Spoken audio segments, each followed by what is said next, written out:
Okay, welcome. So today we're going to do our transition from our Chinese stand, or also known as a Stargazer prep or Stargazer variation, into our figurehead or hood ornament. This one is a little tricky. There's a few little nuances to be able to make the transition nice and smooth, which of course we're going to go through today.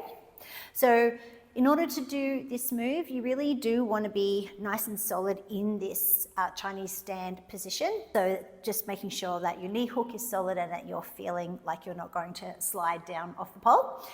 And from there, it's the same hand that goes under the knee.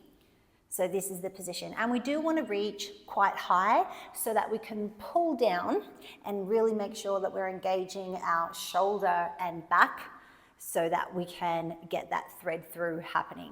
So if you prefer to do your Chinese stand or Stargazer on the other side, it's still going to work, of course. You just want to make sure that it's the same hand that goes under the knee. Now, I do find with this move that if you have longer legs, which I am not blessed with, so this doesn't really apply to me, but if you do have longer legs, you might have to find that you sit back a little bit so that you have more calf on your wrist rather than your knee, just because you need to create the space between the pole and your body to thread your leg through. So just play around with that position a little bit. And I find that a good prerequisite for this is actually Hello Boys, because if your wrist is nice and conditioned, or Hello Boys or wrist sit, if your wrist is conditioned, then you won't find this a problem at all. If you're not comfortable with that move, definitely make sure that your wrist is conditioned, because there is a little bit of pressure on that wrist when we extend. So if you're feeling it in your thumb or at the base of your thumb, and start again, because we definitely don't want any pressure there. We want it on the wrist and down through the forearm a little bit. When we grab underneath our knee, it is true grip, thumb, thumb up. Here and then up here. So from that position, we're going to go into our Stargazer, then we're going to get into our grip, and then when we start to thread the leg through, we actually want to lift, let's say we go on this side, and we hook this under here. We're going to extend both legs first. You don't have to do this, but it's just a nice transition rather than trying to lift that back leg up and through. So for now, we're just going to extend both legs, and then your back leg, in order to thread it through, because this is really the tricky part, you do want to think about turning your leg out. So that means that your knee is going to actually come out to the side rather than lifting your knee straight up to your face.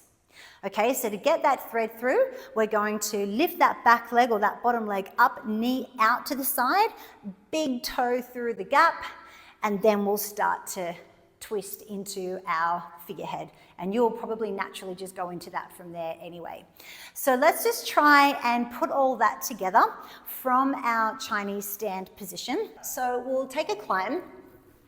And remember that the leg that's hooked in your Chinese stand, we want the same hand to go underneath. And then we're going to extend both legs. Now we want to take the knee out to the side in order to get that big toe through. Once it's hooked, release your hand, sweep this leg to the back, give yourself a pull as you slide that knee down, push the hips forward, and get that pole into your armpit for your figurehead. So that really is the secret to this thread through, is extending, pulling down through the shoulder so that there's no hanging. Obviously that is to prevent injury, to keep you strong, but it also does help with the strength of the thread through, because if you hang, you're going to struggle to get that leg through. If you're holding yourself up, then you'll be able to lift the leg a lot better. So we want to engage the core, of course. Extend, you are pushing, as you extend this leg, really pull up your quad muscles and extend through the whole leg, through the ankle, right to the toes, so that that is strong and you're holding yourself there. And then the knee comes out, get that big toe through that space, and then the rest will happen as you come into your figurehead. So because the trickiest part is that thread through, as soon as you've brought that leg through, hook it onto the pole, and then wherever it lands, we're going to create our figurehead from there. Okay, so you've got your leg through, you're going to hook that knee, and then I always find the nicest way is we combine a pull-up and a little bit of slide as well, and that's going to make the entry into that figurehead really flowy and beautiful, rather than trying to hoist yourself up the whole time. So we also don't want to slide down too much and lose, obviously, the grip in our leg. So we do want to combine those two things. So knee out, thread through, hook.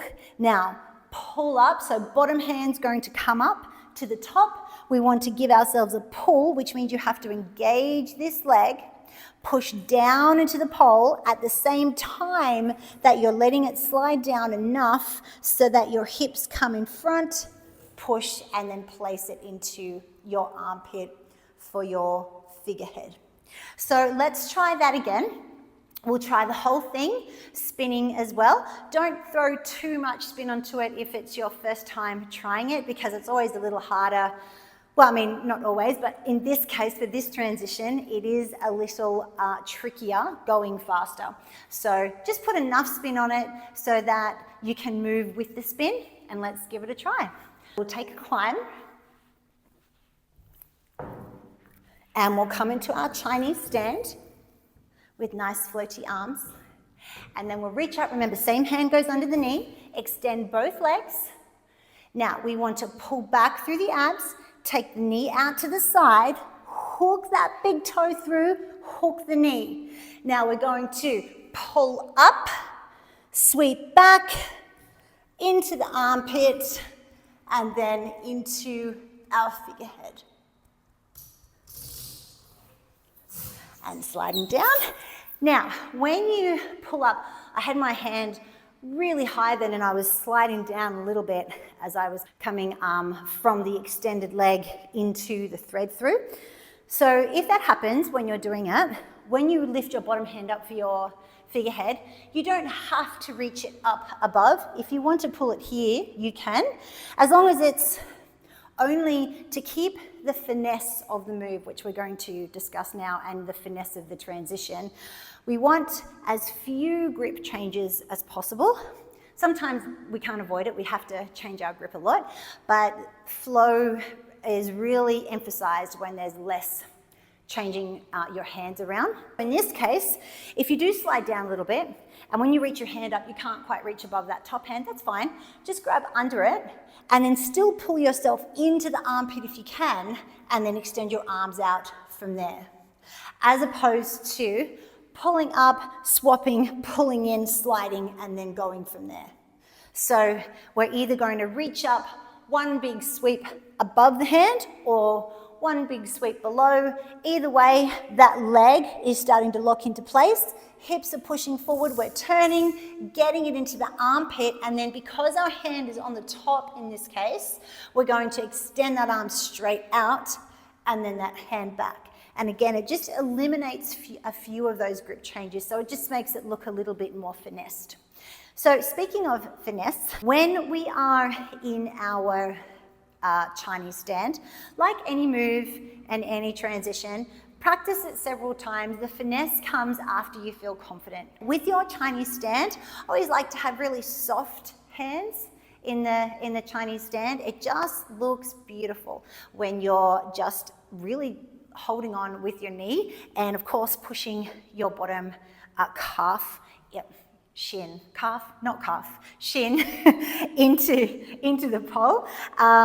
As well as finesse here, once you get comfortable with this move, when we first learn it, we often learn it like this, but try your best to extend through your ankle and lift through your arch. So what I mean by that is when you lift your arch, if you think about pulling the center part of your arch up. It actually extends your ankles and points your toes, but it just creates that beautiful line. And because this is a Chinese stand, the grip is down the shin and through the front of the foot. So if you lift through your arch, it actually pushes more into the pole and makes the grip a little bit better. If I show you front on like this, what we're trying to avoid, not just a flex foot, but this kind of crunched foot like this. Okay, so what we really want, if you can, is lift the arch and push in here. And that's going to push the front of the ankle and foot into the pole and make it a lot stronger. So of course, when you're sitting up tall in your Chinese stand, you want a strong core to hold your torso up and protect your back as well. So your belly button does pull in the whole time. Think shoulders pulling back and down. That always looks lovely as opposed to being hunched over in the position. So shoulders back and down. And just for now, we're actually going to just float the hands down. So think about just taking a breath. And then when you exhale, you're just floating your hands down. And you can actually do that action whilst you're spinning in the Chinese stand. You don't just have to hold your hands there. Set the move, breathe the arms, and float them down. And it's just kind of like your fingertips are catching the breeze as you float down. And that is just one way to do it, but a really pretty way. So we float it down. And then we're just going to slowly, we're not rushing, again, we're keeping the finesse. Slowly place your hands for your grip. Extend your legs, lift through the arches, point the toes, and really pull up the kneecaps. We don't want any micro bends in this leg here. That's extending. And then here, you're going to have to make a few adjustments for your leg length, torso length, height, all of those things. You might have to pull back a little bit through the abs and through the back to create more space. But remember, of course, the key is knee out, big toe through. If you can do all of that thread through without flexing your feet, it will actually you'll keep the finesse of the whole transition. If you flex your foot, it's actually better to play around with it a little bit more to make sure that you are creating the correct space between your body and the pole rather than just trying to shove your foot through. Because if you think about pushing your big toe through, then you're keeping your foot pointed, which always looks lovely. So toes pointed, thread through, hook on, keep it pointed. Remember, fewer grip changes, push forward, a little bit of pull up and a little bit of slide down, and then we float the arms back into our figurehead. Let's put all of it together with the finesse as well. Let's take a climb. And hook in. Remember that bottom foot. And we're going to float the hands down. Lift up, don't rush. Same hand under, extend, extend, extend. Now, knee goes out, big toe comes through, hook, one movement of the hand, slide and pull at the same time, and back into your figurehead.